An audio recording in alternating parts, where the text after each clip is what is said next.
সন্ধ্যার জন্য আজকে বানিয়ে ফেলেছিলাম সসি নুডলস, আর তার উপরে একটু নাগেট গার্নিশ করে দিয়েছি ছোট ছোট করে কেটে। নুডলসটা সিদ্ধ করে নিয়েছি, আর এই পর্যায়ে প্যানে বাটার দিয়ে মাশরুমটা ভেজে নিচ্ছি। এগুলো আমি একটু আগে থেকে রেডি করে নিচ্ছি, যাতে সসের সাথে যখন আমি মিলাবো এগুলো দিয়ে দিতে পারবো।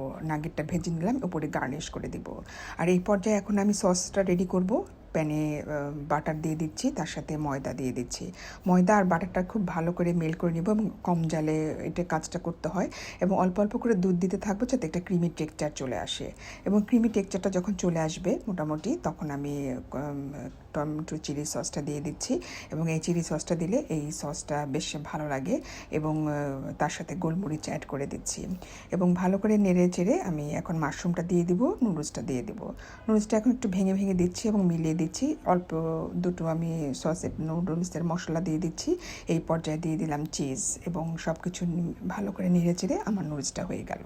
এখন আমার এই নুডলসটা আমি সার্ভিং ডিশে ঢেলে দিলাম, এবং তার উপরে আমি যে নাগেটগুলো ভেজে রেখেছিলাম ছোটো ছোটো করে কেটে নিয়েছি, এই নাগেটসগুলো আমি এখন গার্নিশ করে দিচ্ছি। দেখতেও ভালো লাগে এবং খেতেও ভালো লাগে।